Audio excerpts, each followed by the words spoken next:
Hello everyone! I want to speak with you today about balancing self-care with helping others. It is so important that we help others, that we serve others, that we don't live a self-centered life where we're just focused on us all the time. It's important to give back. It builds relationships, it helps us to be happy and to feel like our life has purpose. But it can be taken to an excess. If we don't balance helping others with taking care of ourselves, we will burn out and we won't be any good to anybody.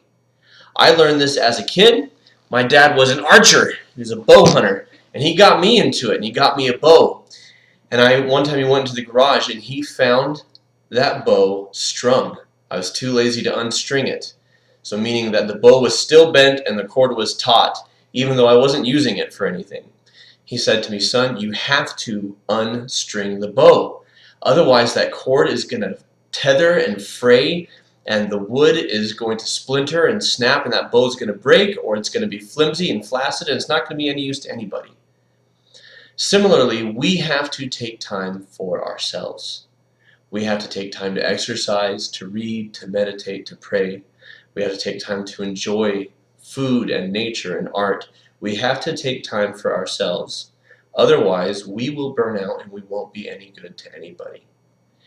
Some people feel guilty about saying no to things, about taking time for themselves. Don't feel guilty. If you are to serve others effectively, if you are to help others effectively, you have to take time for yourself, and there's nothing wrong with that. Think of this. When you are on a plane, they say, in the case of an emergency, plane's going down, who do you put the oxygen mask on? Who do you put it on first? Well, you might be a service-oriented, loving person, so you might try and save everyone around you, and then you'll pass out because you don't have enough oxygen. You have to put the mask on yourself first.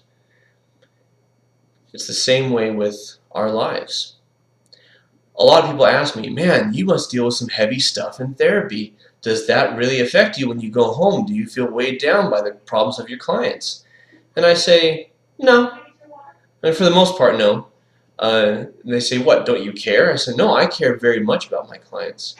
So the reason why I can just leave it at the office, leave their problems at the office most of the time, is because I care about them.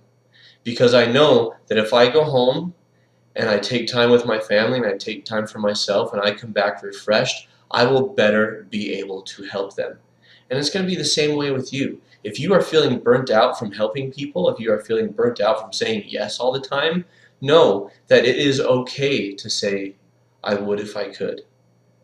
Or to say, I have scheduled some time for myself that I really need so I don't burn out. Or I've got time scheduled with friends or family, and it's more than okay, it's necessary.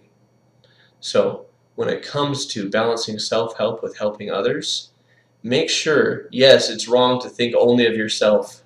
Yes, that makes you a self-centered person, but it's also wrong to go so far the other way that you just help and help and end up burning out or resenting the people that you help, or leading to them being helpless, that they can't do things for themselves because they're reliant on you. So find that balance.